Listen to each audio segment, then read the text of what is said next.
I recall waking up and there was a sheet over my head and everything. I could tell it was a white sheet. My ears were ringing, and I just said, I gotta get up. And I said it 3 times. And I heard this voice, he said, no, April, just lay still, don't move. And I could hear the sirens, and then next thing I knew, I said, I can't breathe, and I blacked out. August 9th of 2013, I was a victim of domestic violence, and I was shot 5 times. With that, I flatlined 3 times. I had chest tubes on both sides, and everything was close range. The first shot, he tried to shoot me in the face, and I was able to block the gun off, and it went off behind my head. I took a step, and I immediately blacked out at that point, and I fell to the ground, and he just stood over me, and he just unloaded. Thank goodness he was a bad shot, though. So then I woke up the next morning, or the next day, and the doctor said, do you know where you are? And I said, no.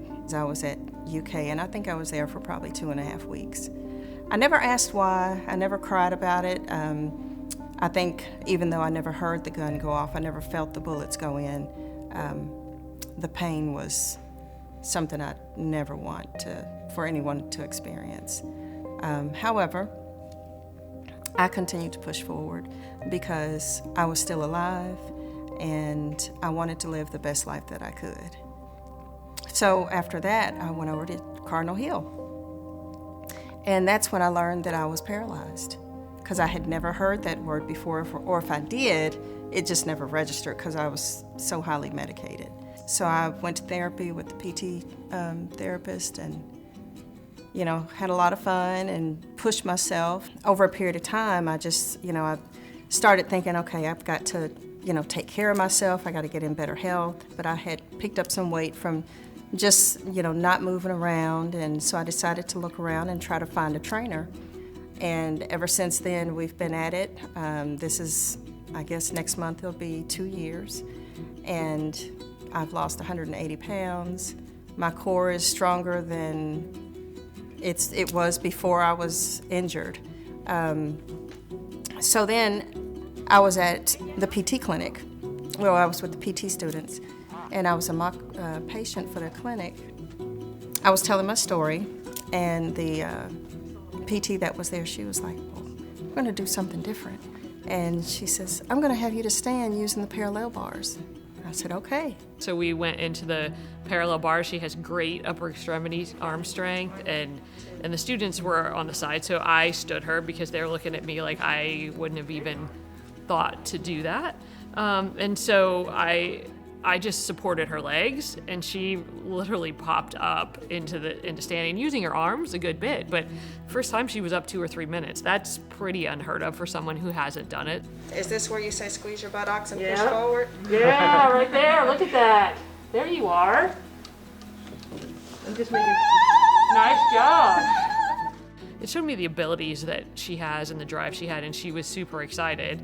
So then we stopped, and she sat down, and I said, what do you want to do with this? Have you had goals? She goes, I've been in talk with ReWalk, but no one here in the community does it. Because immediately I was thinking you could be in some type of bracing or exoskeleton, but I didn't even say the word first. And she goes, I have a number of somebody. So she had saw it, but didn't have an avenue.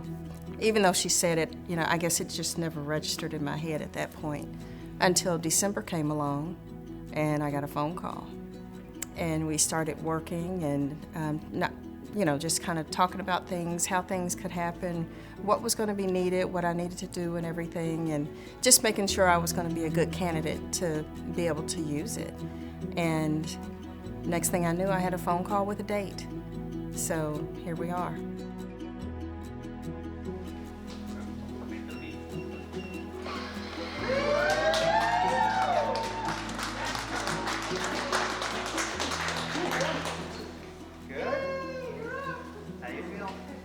So I believe the first step for me is going to be full of anxiety because I'm going to want to step before they tell me to step.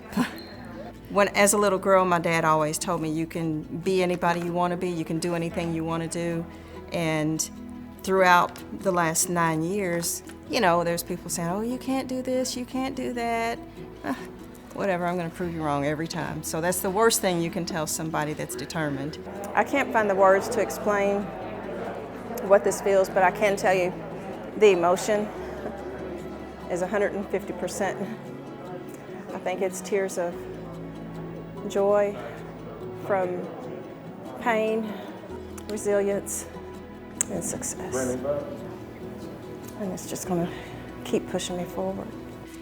So I'm determined to be successful in this. I'm determined to let others hopefully have that same determination and to see the light instead of staying in the dark. So hopefully this is going to encourage others to, you know, look towards that light and want to get up.